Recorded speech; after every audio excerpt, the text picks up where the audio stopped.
The desert night spread wide and endless, stars scattered like diamonds across black velvet. The kind of sky that made a man feel small, but also reminded him he wasn't alone. And Jack Rourke, the cowboy whose calloused hands had mended fences and buried brothers, leaned against the porch rail of his weather-beaten ranch house, nursing a tin cup of coffee gone cold, when he heard the sound of hesitant footsteps on the gravel path below. And from the shadows came a girl or more a woman, though her eyes carried the weight of someone who'd run too far, too fast, her dress torn, boots caked in dust, hair wild from the prairie wind.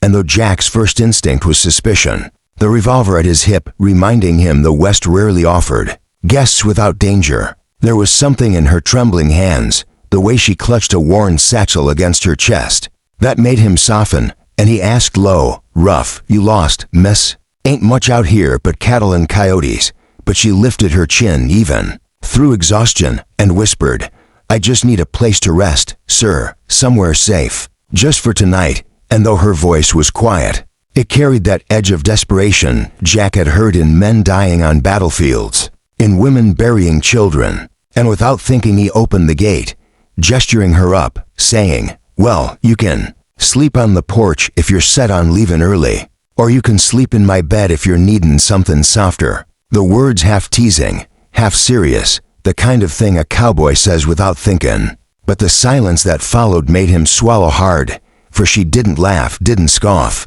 didn't shy away, only stepped closer, the lantern light revealing her dirt-streaked face, her eyes bright, but glassy from tears long since dried. And she whispered back, "I'll take the one with your arms." And that simple choice cracked something in Jack's chest that had been locked tight for years. For since the day his wife had died birthing their stillborn child, no one had ever asked to be held. No one had dared cross the line between his grief and his solitude. And as he led her inside, the wooden floorboards creaking under their boots, he felt a trembling in his hands, not from fear but from the storm of memory, of warmth, of the ache of being human again. And in the dim glow of the hearth, she laid her satchel down, curling into his bed like a bird finally out of the wind. And when Jack lay beside her, his arm a shield around her frail shoulders, she whispered her name, Eliza, and nothing more.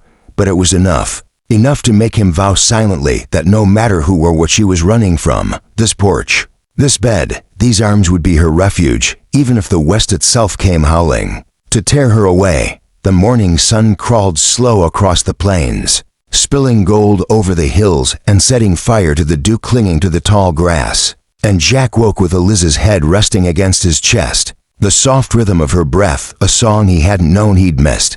But before he could lose himself in the quiet comfort of it, the world outside reminded him what it meant to live in the West. Hoof beats in the distance, hard and fast, the kind that didn't belong to a ranch hand riding fence, but to men who hunted, men who chased. And Eliza stirred, her eyes flashing wide with panic, whispering, "They've found me." And Jack, heart thudding, reached for the rifle propped against the nightstand, growling low, "Who's they?" But she shook her head, trembling. "Men who own everything, land, law, and lives. I ran from them when I couldn't take another night being sold like cattle." And though her words came in gasps, Jack understood enough to know she had fled from the kind of men who made themselves kings in a lawless land. And that meant they would not stop until they had her.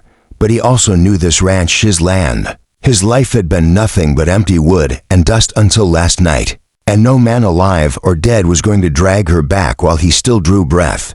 So he pulled her close, kissed her dirt-streaked forehead, and whispered, "Then you picked right, darlin', 'cause the porch was for runnin', but my arms are for fightin' too."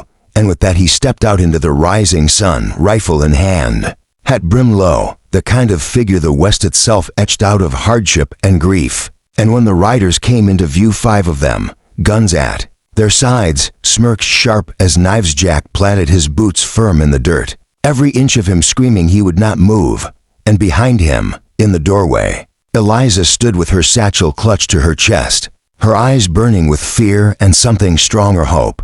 And when the leader of the riders sneered, "Hand her over, cowboy, and we'll let you keep your land," Jack spat into the dust, thumbed back the rifle's hammer, and said steady, "This land's just dirt without her. and dirt don't scare me, and the standoff stretched long and heavy, until the silence broke with gunfire and the air filled with smoke and thunder. And though the fight was bloody, though the cost was high, when the dust cleared it was Jack still standing, his arms aching, his shirt soaked with blood, but his body between Eliza and the world that wanted to break her.